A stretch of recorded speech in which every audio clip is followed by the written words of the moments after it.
at day one. Today's exhibit has a lot to do with advocacy and art, and a lot of the work that we do is focused around empowering youth to speak up, use their voice, and have their own advocacy. So we chose Keith Haring because he was a huge advocate for gay rights, and also he spoke a lot about the issues that were happening in the 80s.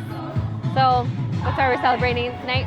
We have some of his artwork, and that also pays homage to him and his advocacy work. I think art has a way of bringing people together because it's creative and it's fun, but it's still sending out a message. And I think tonight, because we're day one, we get to bring the two worlds together. We get to talk about issues that are happening in our community, but also incorporate it with art. It's more engaging that way. And that's room 13. They're also doing something fun tonight, paying tribute to the 80s Sesame Street. So their part is just really fun. Room 13 does a lot to engage students in art. So actually, in the back right here, this is all art made by students. So they got a couple of images of Keith Haring, and this is to pay homage to him and his artwork and his advocacy. So that's where you'll see a lot of the artwork around. And it's just fun too. And then this door in the back, it represents today's actually National Coming Out Day. So the door is a way to come out. So it's more symbolic to come out and really build this understanding that love is love. And so that's why she wrote that on the door. Our company has done a sort of installation here inspired by the illustrations of Edward Gorey. So we're doing live shadow puppetry, we're projecting it onto this large theater wall, and then at the other end of the alley we've got interactive elements, shadow puppets, found objects, and light implements for the public to play with. And there's also a pair of musicians and characters roaming about, just sort of bringing life to the space, if you will. I think I'm personally really drawn to older art forms that sort of speak without language necessarily, and that's certainly something that Rogue Artists has sort of woven into our DNA. Like the art of puppetry itself, you can imagine that the first shadow puppetry was done around a campfire, right? Like huddled around and those shadows cast on the walls. So I think those ancient art forms are really powerful. I think they even tap into something primal in us. Have you seen the baby? The baby? The beastly baby. The beastly baby? We've been looking for the baby. No one out here seems to have seen it. All these babies seem See that couple there? I saw them. They saw the baby. They left it over there under that table not long ago. Should we go see the baby? Are we? Careful. The more I look, the further I'm afraid of babies. It leaves a wretched stench. When you find the stench, you'll find the baby. Oh, yes. I've heard of this stench. They're fun. You can see even just in the life of those characters that same with puppetry, same with mask art, it's very responsive, you know? It sort of lives in the improv world, but in something that is maybe not necessarily logical, but still makes sense, you know? Kind of blurs that line as art generally does. The beastly baby is on. We actually had a bunch of kids over on the far side with the interaction, collaborating, like kids that don't know each other, you know, just like picking, one's holding the light, one's holding the puppet. And I think really collaboration in us collaborating with the audience for this story, me collaborating with the fight for sound, you know, like I think that brings communities closer together. So, and then people know that there's this beautiful courtyard where they can come and have a nice meal or drink or whatever the case may be, or see a beautiful piece of art. Welcome to Armory Center for the Arts. It is Art Night in Pasadena. We are having a lovely evening. The crowds are out. We're having art making experiences for all ages. We have 2 fabulous exhibitions. We have life drawing, we have a scent design workshop, and people are just having a lovely time tonight. So the Armory believes in being all-inclusive. We love everybody is welcome to the Armory, and we love to have experiences where from the littlest to the oldest can come and enjoy. So the art making experiences we have tonight are multi-generational. So you'll see toddlers through grandma sitting doing life drawing exercises. But the Armory is a community hub. This is what we're here for, the community, and I like to think we're reflective of the community. So tonight we have the 4th iteration of the Mexicali Biennial. It's called Khalifa, Manifesting the Terrestrial Paradise. 29 artists interpreting what it means to live in a place like California that's always couched as being a paradise. There's good things and there's bad things about that. So everything from sculpture to painting to video to performance-based work, it's definitely a great show to come check out. Up at our mezzanine gallery, we have a show called the Berman Board, and it's 4 artists that are responding to a collection of items bequeathed to an artist from a major collector, and they're trying to figure out what to do with these items, where they should end up. So it's kind of an investigation to figure out what is the best possible outcome and where these items should be donated to. Art Night is the night everyone comes out, and it's just lovely. And this is probably my 30th Art Night, and I get excited about it every time. Just because you meet your neighbors, you get people to come into this place that you've worked at for 10 years. It's like, I've never been here before. This place is fantastic. And it's just such a lovely, vibrant scene. I wish it could be up more often, but it's also kind of nice that it's only twice a year because it's very special. Thank you for joining us today as we break ground on EF Academy's new West Coast campus in beautiful Pasadena, California.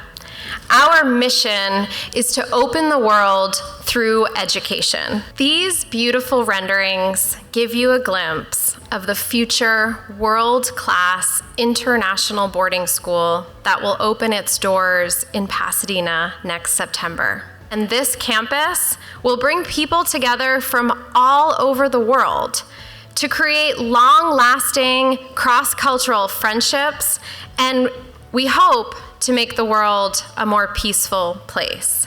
We think of ourselves as a very diverse community, particularly for a city of this size. We have been fortunate to be in the city of Pasadena, where we can collaborate with creative, smart, and passionate leaders.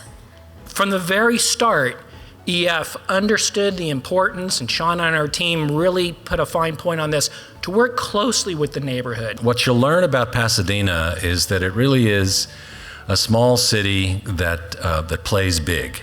Education is one of our core strengths. At EF Academy, we push our students to have compassion, empathy, imagination, complex thinking to understand our social challenges. We are so excited for you to meet our students and staff next fall, and we look forward to a long future together.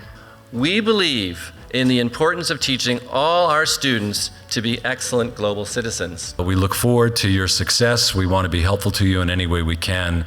But most of all, my role here today is to welcome you to the city of Pasadena. It's going to do wonders for our East Washington neighborhood village, for our local businesses, and that's just tremendous for us. In the protected community of Pasadena, our students will be honing their ability to cross cultural boundaries gracefully, empathetically, knowledgeably, in order to be great global citizens.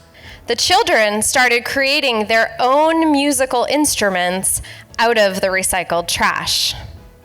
Now, their orchestra travels the world and is the village's main source of revenue. Bueno, para nosotros es un placer y es muy emotivo para nosotros estar esta noche aquí. So it's a pleasure for them to be here, and it's a very emotional moment for them to be here. Porque ustedes nos abrieron las puertas del mundo. Because EF opened the doors for them to the world.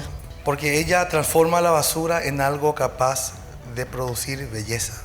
Because she transforms the trash into something that is able to create beauty. We would like to offer this violin to the city of Pasadena. And now, as we break ground, we hope you'll join us in saying hello to Pasadena.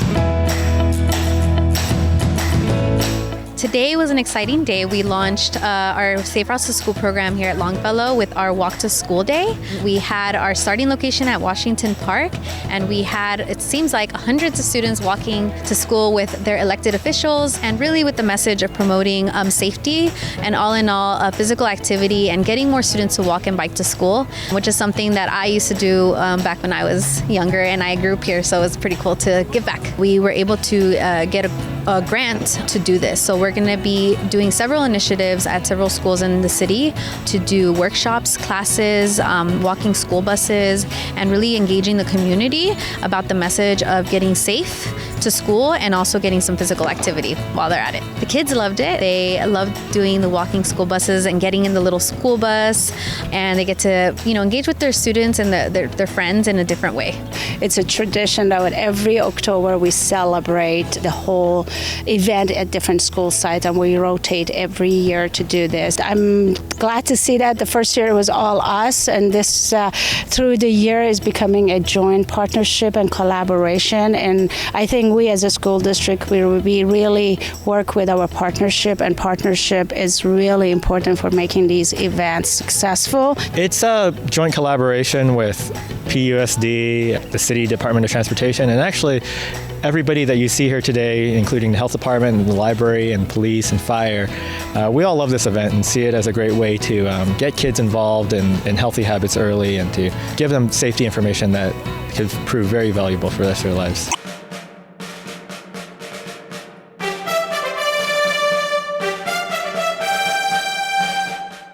The Reserve Center was named Desiderio after Captain Reginald Desiderio, a Medal of Honor winner, distinguished veteran, distinguished for his valor and his service in both World War II and in the Korean conflict. And in particular, I want to call out, even ahead of the introductions, my dear friends Jim McDermott and Cynthia Kurtz, because really it was Jim McDermott's insistence, frankly, that if we were to go forward with this park, we must maintain a connection to Captain Desiderio and his family and what that stood for. This is a man that is truly brave, that truly stands up for his country, and that did an amazing job in making sure that that area in Korea was defended.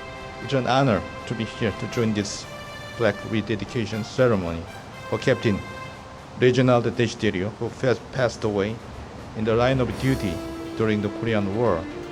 I'm very humbled and quite emotional to stand before this memorial plaque of such a great hero who sacrificed his life to defend freedom and democracy of my country that he never knew before. His leadership and selfless act of valor continue to be an inspiration to our community. We are forever grateful for his bravery and service to our nation. Shakespeare talks about, in another context, a royal captain walking from watch to watch, from tent to tent, and with a modest smile. It's a pleasure to be here with you this morning, and I'd like to join with my good friend Steve Madison, with Mayor Bogart, and certainly with Victor Gordo and Bill Crowfoot, who I think we're all together. We've come to a conclusion, and it is to have a affordable housing where we thank Habitat for Humanities for their good work, working with the community, but also the planning of what I think we determined at the time would be a passive park, one that would blend in with the community, with the neighborhood, and this park does that. Captain Desiderio distinguished himself by conspicuous gallantry and intrepidity at the repeated risk of his life above and beyond the call of duty. His company was given the mission of defending the command post of a task force against an enemy breakthrough. After personal reconnaissance during darkness and under intense enemy fire, he placed his men in defensive positions to repel an attack. Early in the action, he was wounded, but refused evacuation, and despite enemy fire, continued to move among his men, checking their positions and making sure that each element was prepared to receive the next attack. Again wounded, he continued to direct his men. By his inspiring leadership, he encouraged them to hold their position. In the subsequent fighting, when the fanatical enemy succeeded in penetrating the position, he personally charged them with carbine, rifle, and grenades, inflicting many casualties until he himself was mortally wounded. I was 7. I did get to know him as well as you could for a 7-year-old. He was a devoted father. He took me everywhere with him that he could. He took me to work with him, even. He took my mother and I over to Germany.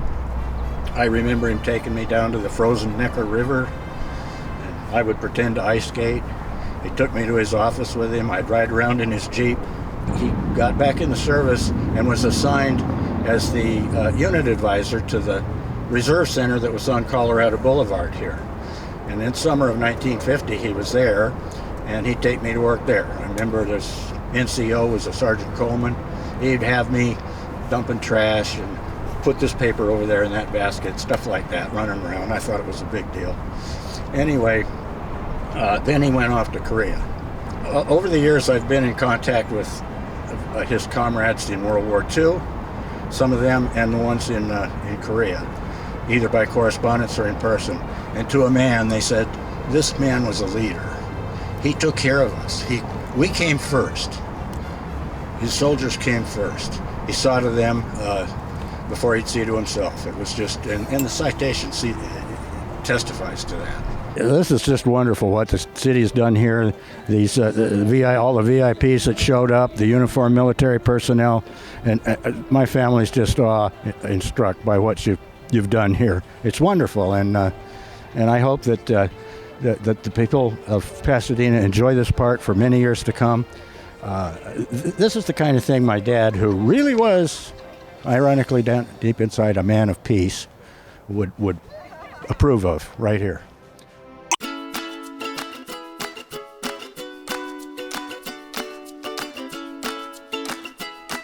Hi, we are out here this afternoon at Victory Park with the Human Services and Recreation City of Pasadena's Fall Festival. This is our homage to Halloween. We have costume contests going on. It's a very family-friendly, almost free, fun event.